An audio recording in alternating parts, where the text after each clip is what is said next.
IMF और पाकिस्तान के दरमियान स्टाफ लेवल मुआहिदा तय पा गया। पाकिस्तान को 1 अरब 17 करोड़ डॉलर मिलेंगे। हतमी मंजूरी IMF एग्जीक्यूटिव बोर्ड देगा। पाकिस्तान को हालिया बजट पर सख्ती से अमल करना होगा। इंटरनेशनल मॉनेटरी फंड अलामिया के मुताबिक पाकिस्तान के साथ एक्सटेंडेड फंड फैसिलिटी प्रोग्राम के तहत छठे और 7वें रिव्यू की बातचीत कामयाब रही है। IMF बोर्ड की मंजूरी के बाद पाकिस्तान को 1 अरब 17 करोड़ डॉलर रकम दी जाएगी। अलामिया में कहा गया है कि IMF बोर्ड अपने प्रोग्राम की रकम तकरीबन 1 अरब डॉलर बढ़ा के इसे जून 2023 तक तोसी पर गौर करेगा, जिसके बाद प्रोग्राम का कुल हजम 7 अरब डॉलर हो जाएगा। IMF के मुताबिक आलमी महंगाई और अहम फैसलों में ताख़ीर के सबब ज़र मुबादला ज़खायर पर दबाव आया। मॉनेटरी फ़ंड के मुताबिक ज़ायद तलब के सबब मईशत इतनी तेज़ तर हुई कि बैरूनी अदायगों में बड़ा खसारा हुआ। इंटरनेशनल मॉनेटरी फ़ंड अलामिया में कहा गया है कि रवा माली साल के बजट पर मुकम्मल अमल करना होगा, जबकि आज़ादाना एक्सचेंज रेट का तसलसल भी बरकरार रखना होगा। अलामिया के मुताबिक पावर सेक्टर में खसारा 850 अरब रुपए होने का इम्कान है और हुकूमत पाकिस्तान ने बिजली नर्ख में उतार चढ़ाव फौरी तौर पर नाफिज करने के लिए रजामंदी जाहिर की है। IMF के मुताबिक रवा साल के दौरान तरक्याती खर्च महफूज रहेगा, यानी उसमें कोई कटौती ना होगी। एक्सपोर्ट रिफाइनेंस स्कीम्स शरह सूद से मुंसलिक होंगी। अलामिया के मुताबिक करप्शन कंट्रोल के लिए इलेक्ट्रॉनिक असासे ज़ाहिर करने और नाप की असर अंगेज़ी बेहतर करने पर काम हो रहा है। IMF ने ज़ोर देकर कहा है कि आलमी हालात के तनाजुर में हुकूमत पाकिस्तान को इजाफी इक़दामात के लिए तैयार रहना होगा। अली इमरान सैयद, जियो न्यूज़, कराची।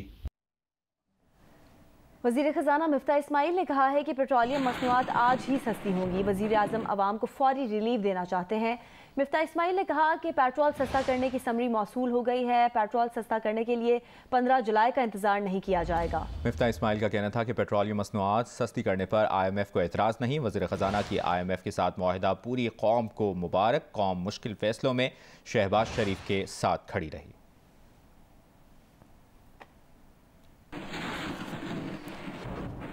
IMF से मुआहिदे की खबर के बाद पाकिस्तान स्टॉक एक्सचेंज में कारोबार में मुस्बत रुझान है। 100 इंडेक्स में कारोबार के आगाज पर 200 से ज़ायद पॉइंट्स का इजाफा देखा गया। डॉलर की ऊंची उड़ान भी थम गई है। इंटरबैंक में डॉलर 1 रुपये 5 पैसे सस्ता होने के बाद 209 रुपये 5 पैसे का हो गया है। ओपन मार्केट में डॉलर 1 रुपये 50 पैसे सस्ता होकर 210 रुपये पर आ गया है।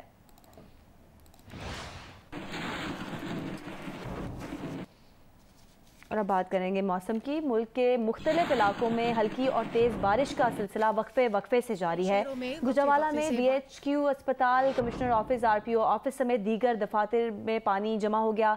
वफाकी वजीर खुर्रम दस्तगीर के घर में भी बरसाती पानी दाखिल हो गया। कश्मीर और गिलगित बल्तिस्तान में भी बारिशें हो रही हैं। खराब मौसम की वजह से अस्तोर में रामा पोलो फेस्टिवल भी मुलतवी कर दिया गया है। पंजाब के कई शहरों में वक्फे से बारिश जारी है। गुजरावाला में मूसलाधार बारिश की वजह से नशेबी इलाके ज़ेरे आब आ गए। लोग अपनी मदद आप के तहत घरों से पानी निकाल रहे हैं। BHQ अस्पताल, कमिश्नर ऑफिस, RPO ऑफिस समेत दीगर दफातर में पानी जमा हो गया है। सैटेलाइट टाउन में वफाकी वजीर तवानाई खुर्रम दस्तगीर के घर में भी पानी दाखिल हो गया है। गैपको के मुतादिद फीडर स्ट्रिप कर जाने की वजह से बेशतर इलाकों में बिजली की फराहमी मुअत्तल हो गई है। जफरवाल, झेलम, मंडी बहाउद्दीन और हाफिजाबाद में मुसलसल बारिशों से नशेबी इलाके ज़ेरे आब आ गए हैं। आज़ाद कश्मीर में मुजफ्फराबाद, बाग, वादी नीलम, सुबहानी समेत कई इलाकों में अब्र रहमत बरसते ही मौसम खुशगवार हो गया है। गिलगित बल्तिस्तान में अस्तोर, हुंजा, दियामर, बाबूसर टॉप और मुख्तलिफ मकामात पर बारिश से हल्की सर्दी हो गई है। खराब मौसम की वजह से रामा पोलो फेस्टिवल भी मुलतवी कर दिया गया है। लाहौर के कई इलाकों में तेज बारिश हुई है। तफसील बता रही है नुमाइंदा जियो न्यूज़ उम्मे फरवा। जी, आज लाहौर में मूसलाधार बारिश का सिलसिला जो है वक्फे से जारी है और मूसलाधार बारिश की वजह से लाहौर का मौसम काफ़ी तब्दील हुआ है और महकमा मौसमियात के मुताबिक बारिश का ये सिलसिला रात तक जारी रहने का इम्कान है। बादल गरज भी रहे और चमक भी रहे और मींह बरस भी रहा है। यहाँ पर ट्रैफिक वार्डन जो है वो मौजूद है। अगर किसी की गाड़ी या मोटरसाइकिल बंद हो रही है तो उसमें उनकी हेल्प कर रहे हैं और इसके साथ साथ जो है ट्रैफिक जो है काफ़ी रवानी रखने के लिए भी ट्रैफिक वार्डन शदीद मूसलाधार बारिश में खड़े होकर अपनी ड्यूटी जो है वो दे रहे हैं। ट्रैफिक जो है वो भी काफ़ी स्लो चल रही है क्योंकि बारिश बहुत तेज़ है। गाड़ी चलाना या ड्राइव करना जो है वो इंतहाई मुश्किल हुआ है। गुजरांवाला में सुबह से मूसलाधार बारिश का सिलसिला जारी है। शहरियों की मुश्किलात से आगाह कर रहे हैं नुमाइंदा जियो न्यूज़ उस्मान खलील। आज ही गुजरांवाला शहर और गिरदुरों में आज सुबह से मूसलाधार बारिश का सिलसिला जारी है। महकमा मौसमियात के मुताबिक अब तक 180 मिलीमीटर बारिश रिकॉर्ड की जा चुकी है। बारिश के बायस पूरा शहर नदी नाले का मंजर पेश कर रहा है। बेशतर नशेबी इलाके ज़ेरे आब आ चुके हैं। इसके अलावा DHQ अस्पताल में भी बारिश का पानी जमा होने के बायस मरीजों को शदीद मुश्किलात का सामना करना पड़ रहा है। घरों में पानी दाखिल हो चुका है। लोग अपनी मदद आप जो है घरों से पानी निकाल रहे हैं। लोगों का फर्नीचर और दीगर सामान जो है बारिश का पानी घरों में दाखिल होने के बाद खराब हो रहा है। कोई भी वासा का नुमाइंदा यहां पर नहीं पहुंचा। अगर पूरे शहर की बात की जाए तो पूरा शहर इस वक्त नदी नाले का मंजर पेश कर रहा है। बेशतर शाहराहों पर 2 से 3 फुट पानी जमा हो चुका है, जिसके बायस आमदोरफ्त में शदीद मुश्किलात का सामना करना पड़ा है। जी बराह रास्त आपको लिए चलेंगे इस्लामाबाद, जहां पर वफाकी वुज़रा प्रेस कॉन्फ्रेंस कर रहे हैं। और पाकिस्तान की जो जमहूरी एक तारीख़ है उसके लिए एक बहुत अहम केस है और इस पे अदालत को आंखें नहीं मूंदना चाहिए।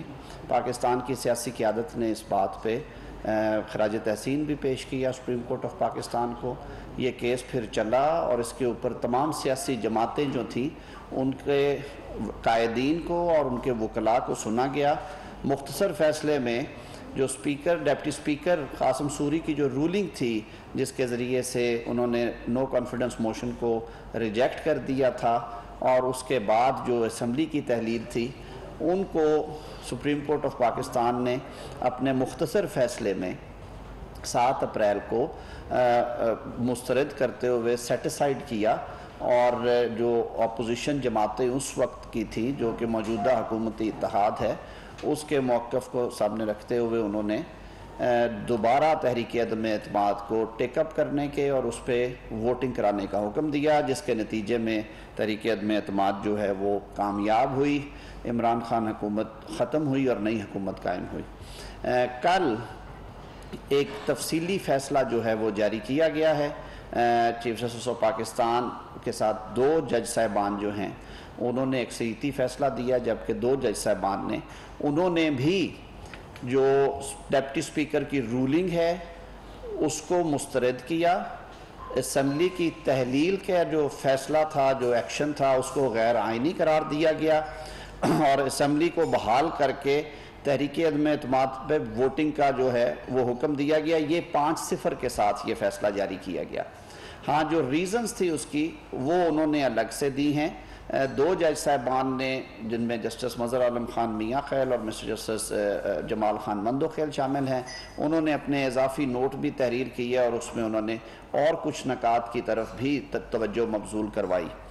तो हम ये समझते हैं कि बिलाशुबा पाकिस्तान की जमहूरी तारीख़ में इस फ़ैसले को एक रोशन मिसाल के तौर पे याद रखा जाएगा और एक दफ़ा फिर अदालत ने ये साबित किया है कि आईन पाकिस्तान की जहाँ पे भी आइन शिकनी होगी या उससे रूगर्दानी होगी या उसकी खिलाफ वर्जी होगी तो जो कॉन्स्टिट्यूशनल मैंडेट के तहत ये अदालत उज़्मा का इख्तियार भी है और उसका फ़र्ज़ भी है, कॉन्स्टिट्यूशनल ऑब्लिगेशन है कोर्ट की कि वो ऐसे में आगे बढ़ें और उस आइन शिकनी को, कानून से रूगर्दानी को, आइन से रूगर्दानी को चेक करते हुए उस पर अपना फ़ैसला सादर फरमाएं। और उन्होंने जो कल की जो डिटेल्ड जजमेंट आई आप सबके सामने है वो, उसमें जो चंद निकात जिनके ऊपर अदालत ने लिखा और फैसला सादर किया, सबसे पहले तो उन्होंने जो रूलिंग थी डिप्टी स्पीकर की उसको गैर आइनी और गैर कानूनी करार दिया और जो इजाफी नोट में तो उन्होंने ये कहा कि ये बदनीयती पे मबनी थी, गैर शफाफ थी और वोट ऑफ नो कॉन्फिडेंस अदम एतमाद के अमल को गैर आइनी और गैर जमहूरी तरीके से रोकने की कोशिश थी। तो इसके बाद मैं नहीं समझता कि किसी और बात के कहने की ज़रूरत थी। और उन्होंने अपने इजाफी नोट में जज साहब ने यह भी लिखा कि ये वो ऐसे जंक्चर पे हम आके खड़े हो गए हैं कि हम समझते हैं कि इन प्रैक्टिसेस को आगे के लिए रुकना चाहिए। और उन्होंने ये लिखा अपने फैसले में कि अब ये पार्लियामान पे मुनहसर है या हुकूमत पे मुनहसर होगा कि वो इस पे फैसला करें कि ये आर्टिकल 5 जो है, जो कि पाकिस्तान के तमाम शहरियों को पाबंद करता है कि उन्होंने आइन और कानून की ताबेदारी करनी है, पासदारी करनी है, उसकी वायलेशन हुई है, और उसी हवाले से जब आइन शिकनी हो, आइन से रूगर्दानी हो और इस तरह ग्रेव नेचर की हो, तो फिर आर्टिकल 6 जो है उसका भी बिल्कुल इस्तेमाल होना चाहिए, और उसके लिए मुनासिब कार्रवाई जो है जो आर्टिकल 6 के अंदर और दीगर कवानीन में दी गई है वो होनी चाहिए। तो 3 चीज़ें जो कल के तफसीली फैसले के बाद वाज़े हो के सामने आ गई कि जो तहरीक अदम एतमाद को रोकने के लिए कासिम सूरी साहब ने उजलत में, सूरत में कानून को बालाए ताक रखते हुए, आइन को बालाए ताक रखते हुए जो रूलिंग दी और उसको कहा कि हम इसको मुस्तरद मैं करता हूँ अपने इख्तियारात का इस्तेमाल करते हुए, वो गैर आइनी, गैर शफाफ, बदनीति पे मबनी और गैर कानूनी थी।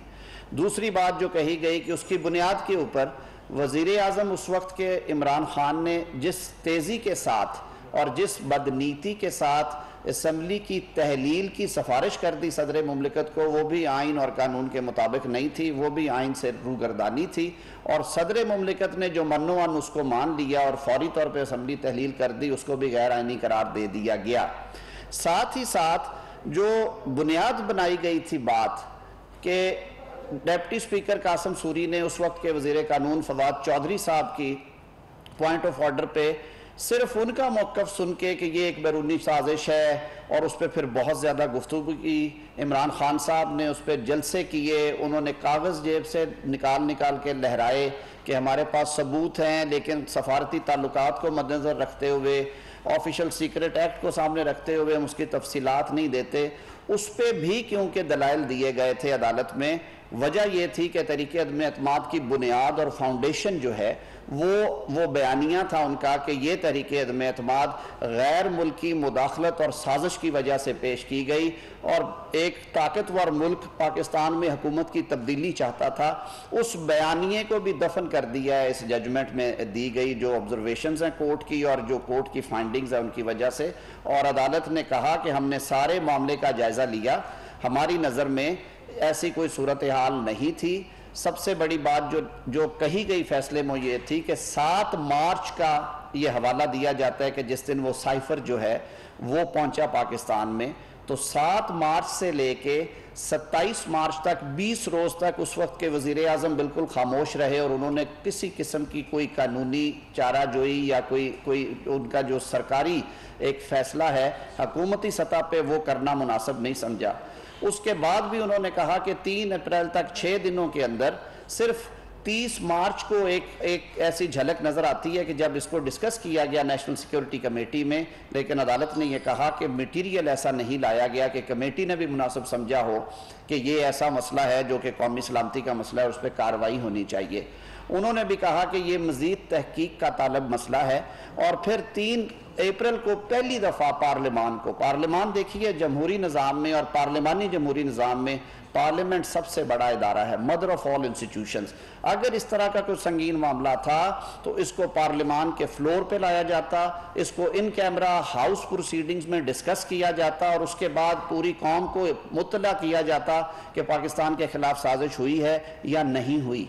ऐसा कुछ नहीं किया गया, और इन सारी बातों के तनाजुर में इनको सामने रखते हुए अदालत ने भी, मैं समझता हूँ कि अपने फैसले के ज़रिए जब ये तय कर दिया कि ये कौमी सलामती का मसला बादियों नज़र में नहीं था और इसको जवाज़ बना के तहरीक अदम एतमाद को रूलिंग के ज़रिए दफन या मुस्तरद नहीं किया जा सकता था, तो मैं ये कहता हूँ कि ये जो बैरूनी साजिश का बयानिया है इमरान खान साहब का, ये उसमें आखिरी कील के तौर पे अदालती फैसला जो है वो ठोक दिया गया और ये हमेशा के लिए उसे दफन कर दिया गया। मैं समझता हूँ, और पाकिस्तान में इस वक्त जो हुकूमती इत्तेहादी जमातें हैं वो उनका ये फर्म बिलीफ है कि सबसे पहले पाकिस्तान की खुद मुख्तारी और पाकिस्तान की सालमियत हम सब के लिए मुकद्दम है। और हमारे जो कायदीन हैं, वज़ीर आज़म पाकिस्तान मियाँ शहबाज शरीफ साहब ने, जनाब सदर आसफ अली जरदारी साहब ने, बिलावल भुट्टो साहब, मौलाना फजलुर रहमान साहब ने, हमारे दीगर जो इत्तेहादी हैं अख्तर जान बेंगल साहब, ANP से जो हमारे साथी और नेशनल पार्टी के जो इत्तेहादी और MQM ने, इन सारी जमातों ने बैक ज़ुबान हो के कहा कि ये तहरीक अदम एतमाद को रोकने की एक साजिश है, इससे आगे कुछ नहीं है। क्योंकि पाकिस्तान तहरीक इंसाफ और उस वक्त की हुकूमती जो फॉर्मेशन थी, जो इमरान खान साहब थे, उन्होंने अपनी हुकूमत को बचाने के लिए पाकिस्तान को सफारती सतह पे इस हद तक एक्सपोज किया कि हमें यूं महसूस हुआ जैसे पाकिस्तान सफारती तन्हाई का शिकार हो जाएगा। और ये एक मकरू खेल खेला गया, कौमी सलामती को जवाब बना के और पाकिस्तान की एक्चुअली कौमी सलामती को दांव पे लगा के अपनी हुकूमत बचाने की कोशिश की। तो अब ये फैसला आने के बाद ये बात भी रोज़े रोशन की तरह यहाँ हो गई, ये बात खुल के सामने आ गई कि असल में इमरान खान साहब ने अपना इक़्तिदार बचाने के लिए, अपने इक़्तिदार को तूल देने के लिए और एक आइनी तरीक़ेकार से रूगर्दानी करने के लिए, बचने के लिए आर्टिकल 95 के तहत जो कि कानून साज और आइन साज इदारे ने जो कानून बना के हमें दिया है, उसको सबवर्ट करने के लिए, उससे रूगर्दानी करने के लिए उन्होंने ये हथियार इस्तेमाल किया, जो मैं समझता हूँ कि सियासी तौर पे एक मकरूह चाल थी। और वो पहले भी बेनकाब हुए, अब अदालती फैसले ने बिल्कुल उनके चेहरे से ये नकाब हटा दिया है। ये बात हकीकत और वाजे हो गई कि उन्होंने सिर्फ और सिर्फ हुकूमत बचाने के लिए बैसाखी के तौर पे ये सारी जो चाल है और ये जो सारा बयानिया है ये डेवलप किया था। पाकिस्तान के गयूर अवाम ने भी इसको कबूल नहीं किया, पाकिस्तान की अदालतें भी इसको मानने पे तैयार नहीं, और पाकिस्तान की जो बाशऊर सियासी क़यादत है उसने भी इसे मुस्तरद किया। और इंशाअल्लाह उल अज़ीज़ इनको इसका हिसाब देना पड़ेगा, कौम इनसे इसका हिसाब लेगी। फैसले में यह भी कहा गया कि अदम एतमाद एक आइनी तरीक़ाकार है और उसको टेक्निकल बुनियादों पे या बदनीति से जब आप डिफीट करते हैं, इख्तियारात का नाजायज़ इस्तेमाल करते हुए, तो ये जो सियासी जमातें और उनसे मुंसलिक लोगों के जो बुनियादी हकूक़ हैं जो आईन पाकिस्तान के तहत जिनको तहफ़्फ़ुज़ दिया गया आर्टिकल 17 है, ये उसकी खिलाफ वर्जी है। और ये सरीहन उसकी खिलाफ वर्जी हो। अगर इस बयानिए को मान के तहरीक अदम एतमाद को अदालत रद्द नहीं करती, जो रूलिंग को रद्द नहीं करती, उसको रिजेक्ट करने वाली रूलिंग को, तो ये पाकिस्तान के आइन और पाकिस्तान के जो जमहूरी लोग हैं उनके हकूक़ के मुनाफी होगा और उससे रूगर्दानी होगी। और इसलिए अदालत ने कहा कि हम इस पे वी आर कंस्ट्रेंड कि हम इस पे अपना फैसला जारी करें। फैसले में यह भी कहा गया कि किसी भी गैर मुल्की शख्सियत या किसी गैर मुल्की रहनुमा के, पाकिस्तान की उस वक्त की अपोजिशन जमातों के किसी भी रहनुमा या किसी कौमी असम्बली के रुकन जो कि उस प्रोसेस में शरीक थे नो कॉन्फिडेंस के, उनके साथ किसी किस्म के रवाबत की कोई शहादत हुकूमत वक्त उस वक्त की जो है अटॉर्नी जनरल या उनकी हुकूमत नहीं दे सकी। और ये फिर एक दफ़ा उस बात की रोशन दलील है कि ये सारा जो ड्रामा रचाया गया ये सिर्फ और सिर्फ अदम एतमाद से बचने के लिए किया गया। अदालत ने यह भी कहा कि स्पीकर जो है वो अदम एतमाद की कार्रवाई को मुकम्मल करने का पाबंद है और डिप्टी स्पीकर कासिम सूरी ने इससे इनहराफ करते हुए आइन शिकनी की है और उसके लिए मुनासिब इक़दामात किए जा सकते हैं, जो मैंने पहले भी बात की थी। तीसरा, उन्होंने वज़ीर कानून के बारे में भी कहा कि वज़ीर कानून उस वक्त के फवाद चौधरी साहब ने जिस उजलत में पॉइंट ऑफ ऑर्डर में ये बातें सामने रखी, उसके बाद डिप्टी स्पीकर पे ये फ़र्ज़ था कि वो हाउस ओपन करते, उस वक्त की अपोजिशन को मौका देते कि जिनके खिलाफ ये बात की जा रही थी, जिन पे इल्ज़ाम था, कि वो अपना मौक़िफ़ बयान करते। लेकिन ये सारा कुछ इतनी उजलत में किया गया कि किसी को मौका नहीं दिया गया कि वो अपना मौक़िफ़ पेश कर सकें। जैसे मैंने शुरू में ये अर्ज़ किया गया कि ये 5 जज साहिबान ने मुत्तफ़िक़ा तौर पे फैसला जारी किया है, जिसमें उन्होंने ये सारी बातों को सामने रखने के बाद, मटीरियल को असेस करने के बाद, तमाम सियासी जमातों के बशमूल पाकिस्तान तहरीक इंसाफ और उनके इत्तेहादी मुस्लिम लीग काफ के वकला और उनके कायदीन को सुनने के बाद ये फैसला जारी किया। ये एक मुत्तफ़िक़ा फैसला है। 2 जज साहबान ने मज़ीद उसमें रीज़न देते हुए कहा कि हमें इससे बदनीति की बदबू भी आ रही है और इस सिलसिले में आर्टिकल 5 की जो वायलेशन है वो साबित शुदा है। आर्टिकल 6 के तहत कार्रवाई करने का इख्तियार जो है वो पार्लियामान के उन्होंने छोड़ा डिस्क्रेशन पे और हुकूमत वक्त की डिस्क्रेशन पे कि वो जिस तरह से उसको डील करना चाहे वो कर सकते हैं। तो मुख्तसरन मैं यही कहूँगा कि आज की जो हमारी रूलिंग कोलेशन है, इत्तेहादी जमातें हम खराज तहसीन पेश करते हैं अदालत उज़्मा के और इसके फ़ैसले को कि उन्होंने आइन की बालादस्ती के लिए, जमहूरियत की मजबूती और इस्तेहकाम के लिए एक बार फिर अपना किरदार अदा करते हुए एक तारीख साज फ़ैसला दिया है। और इंशाअल्लाह अज़ीज़ तारीख़ के और आँख में लिखे हुए इस फ़ैसले से पाकिस्तान के अवाम ये हमेशा के लिए डिटर्मिन किया करेंगे कि कौन हक पे था और कौन गलत था, किसने बैरूनी साजिश का सहारा लिया और कौन बैरूनी साजिश बनाने वाले उस बयानिए के हिस्सेदार थे और कौन लोग मासूम थे। ये फ़ैसला तारीख़ करेंगे इंशाअल्लाह अज़ीज़ और पाकिस्तान के अवाम करेंगे। मैं गुजारिश करूँगा कमर ज़बान कायरा साहब को कि वो पाकिस्तान पीपल्स पार्टी की नुमाइंदगी काबीना में करते हैं, वो हमारे दरमियान मौजूद हैं, वो भी कुछ ऐड करेंगे इसमें। बहुत शुक्रिया अदालत साहब, आपने बड़ी तफसील से कल अदालत उज़्मा का आने वाला फ़ैसला और उसकी मुज़मरात और उसकी डिटेल्स जो आपने बयान कर दी हैं।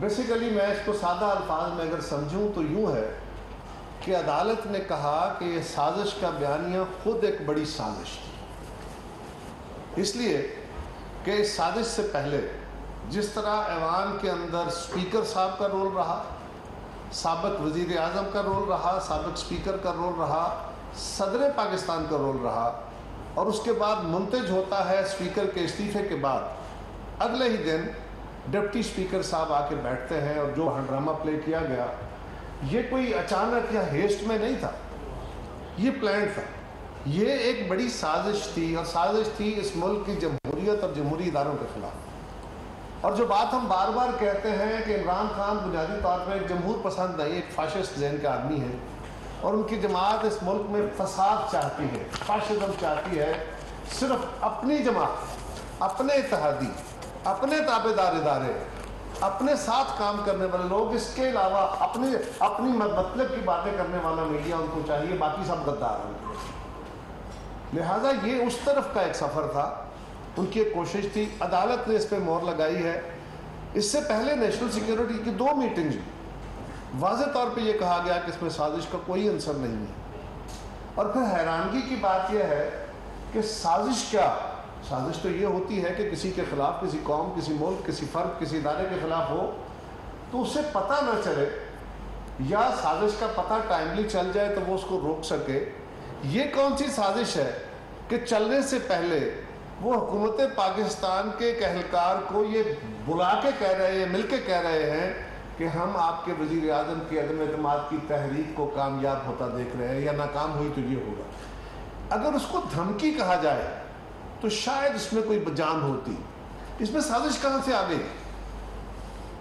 ये सबसे अजीब बात है कि इसमें साजिश ये थी साजिश जब अदालत ने डिक्लेयर कर दी है। इससे पहले नेशनल सिक्योरिटी ने भी इसको डिक्लेयर किया और अब अदालत ने खुले लफ्ज़ों में, और मैं समझता हूँ कि शायद मैं वकील नहीं हूँ, तारिक साहब हमारे मुल्क के बड़े नामवर वकील हैं, बड़ा दस्तरस है कानून पे, ये बेहतर इसको बयान कर सकेंगे। मेरे ख्याल में शायद अदालत ने आर्टिकल 6 के मुकदमे का शायद ही कभी इस तरह का जिक्र किया हो कि हुकूमत वक्त, क्योंकि आर्टिकल 6 का मुकदमा सिर्फ हुकूमत कायम कर सकती है, वो कोई फ़र्द या कोई इदारा अपने तौर पर दरख्वास्त नहीं देता, हुकूमत वक्त ने फैसला करना होता है। शायद किसी और मुकदमे में मुशर्रफ साहब के अलावा मैंने कहा अच्छा वो भी उनका एक एक्ट, बस मुशर्रफ साहब का एक एक्ट था, उसके ऊपर मुकदमा चल रहा था। ये दूसरा मुकदमा है जिसमें अदालत ने कहा है कि इस पे आर्टिकल 6 लगना चाहिए ताकि आइंदा के लिए ये अमल बंद हो, जमहूरियत और पार्लियामान के खिलाफ होने वाली साजिशें बंद हो, इस मुल्क में जमहूरी अमल आगे बढ़े। ये बड़ी हैरान कौन नहीं, बड़ी तवाना बात है कि हमारी अदालतों ने खड़े होके हमारे उस बयानिए को नहीं, जो कानून के तहत बनता था, जो असूल के तहत बनता था, जो बात हम भी कर रहे थे कि ये इस मुल्क के अवाम के खिलाफ, निज़ाम के खिलाफ, सब के खिलाफ एक साजिश है और ये इस निज़ाम को ढा देना चाहता है, अपनी मर्जी की चीज़ें मुसल्लत करना चाहते हैं। अदालत ने उस पर समझ। इस्लामाबाद में वफाकी वुज़रा प्रेस कॉन्फ्रेंस कर रहे हैं।